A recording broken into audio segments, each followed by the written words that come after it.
Salut tout le monde, c'est Ziofra, bienvenue dans cette nouvelle vidéo. Alors, cette vidéo est un peu particulière car c'est la première fois que je vais faire ce genre de vidéo. J'ai sélectionné 5 motos dans une catégorie et je vais vous dire, voilà, selon moi, quelles sont les 5 meilleures motos de cette catégorie. Comme vous avez vu dans le titre, du coup, j'ai choisi la catégorie Super Sport actuellement. Donc voilà, je vais vous dire quelles sont selon moi les 5 meilleures motos actuellement sur ce segment. Allez, c'est parti. Cinquième position sur ce classement, j'ai décidé de mettre la CBR 500R de chez Honda, la nouvelle moto tout simplement. Pourquoi j'ai décidé de mettre cette moto? Je suis d'accord que cette moto, c'est pas forcément une 600, c'est pas forcément une super sport. Mais voilà, j'ai vraiment fait ce classement selon les motos que j'apprécie particulièrement. Et je trouve que voilà, cette CBR, pour le coup, a toute sa place dans le classement, tout simplement. Car elle a de nombreux avantages. Déjà, côté sur l'esthétisme, on voit que cette moto est vraiment très très belle. Elle ressemble vachement à la CBR 1000R. Je trouve que c'est ça qui est important du coup dans ce genre de segment, c'est de se dire, voilà, j'achète pas le 1000, mais elle ressemble pas mal à la 1000. Et je trouve que pour le coup, cette CBR, elle fonctionne totalement, elle ressemble vraiment à la CBR 1000R. Elle est pas trop chère pour le coup. Question budget, c'est la moto la moins chère de ce top 5. Et elle est en plus bridable en A2. Donc vous voyez sur le côté quelques chiffres clés du coup sur la moto. Et voilà, tout simplement. Donc pour 6 899 €, je trouve que cette moto, elle est vraiment cool, elle est vraiment fun, elle a vraiment un beau design, un beau style. Et donc pour moi, elle a totalement sa place dans ce classement. Maintenant, comme j'ai dit, ça va être la moto la plus abordable dans ce top. Et du coup, nous allons tout de suite voir la moto à la quatrième place. Donc, la moto à la quatrième place, nous avons une moto dans un garage qui va sur piste. Et c'est la Daytona 675R. Selon beaucoup de motards, c'est vraiment la sportive 600 de référence. Elle est légère, elle a du couple avec son 3 cylindres, elle a des chevaux également. Donc vraiment, c'est une moto de référence.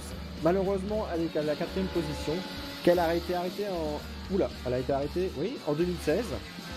C'est dû aux normes Euro 4 qui malheureusement, du coup, certains constructeurs n'ont pas voulu passer leur moto aux normes et ont préféré arrêter la construction, comme la ZX6R tout simplement. Et donc voilà, elle est toujours une moto excellente. Malheureusement, selon moi, elle ne peut pas arriver sur le podium, car voilà, elle a quand même pas mal de défauts. Mais Triumph qui du coup a récupéré les Moto 2 et du coup qui fournissent les moteurs en Moto 2 avec un très très bon moteur. Et du coup, j'espère en tout cas qu'ils vont sortir une nouvelle Daytona bientôt en 2019 ou 2020 avec ce moteur. Et là, par contre, s'ils sortent une nouvelle Daytona avec ce moteur et tout ce qui va avec, je pense que la moto, elle peut facilement aller en top 1. Mais ça, nous verrons ça plus tard. Maintenant, nous allons nous attaquer au podium. Du coup, nous allons commencer bien évidemment avec la troisième position.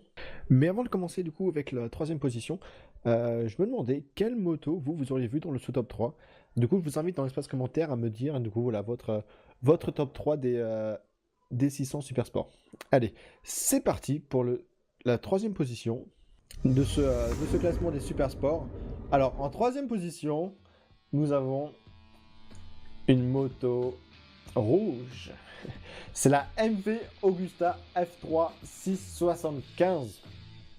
Alors, pour moi, je trouve que la moto, elle est vraiment magnifique. On en voit peu, c'est une moto qu'on voit très rarement. J'en ai vu une seule, il me semble, à Paris en plus. Donc c'est déjà une sportive d'en voir à Paris, c'est extrêmement rare.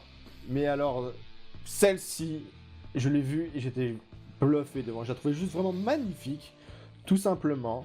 On voit les chiffres du coup sur le côté.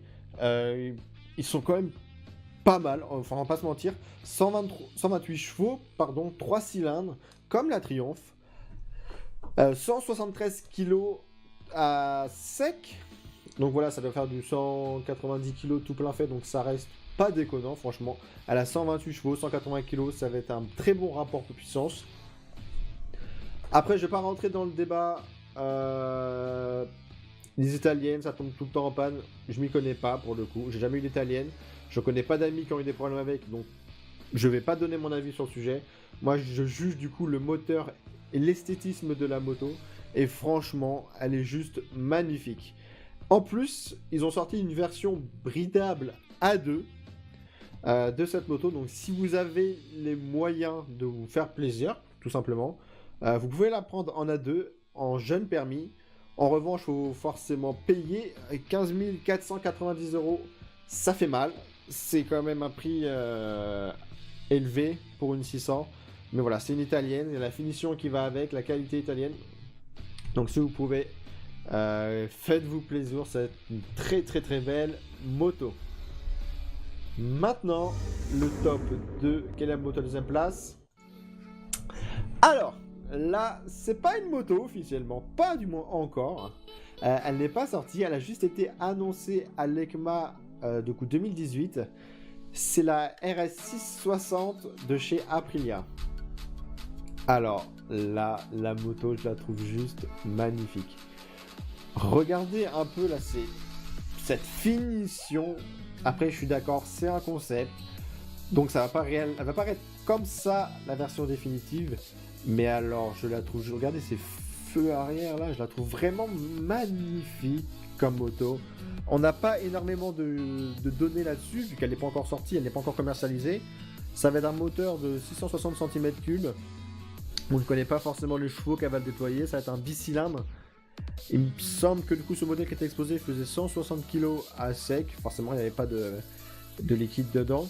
Mais donc voilà, je trouve que cette moto est vraiment magnifique.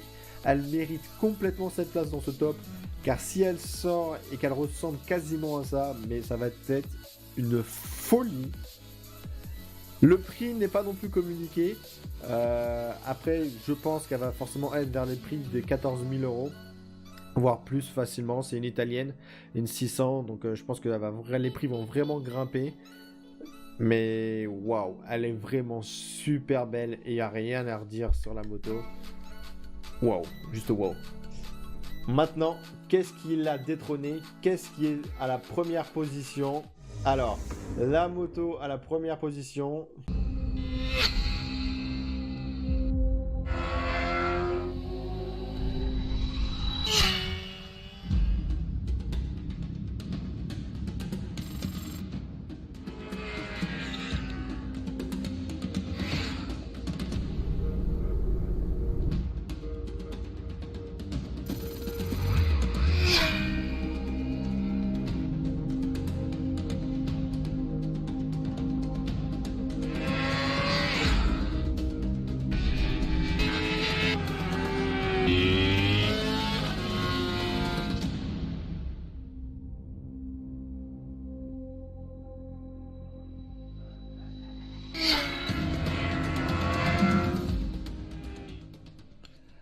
Waouh, cette moto est vraiment folle.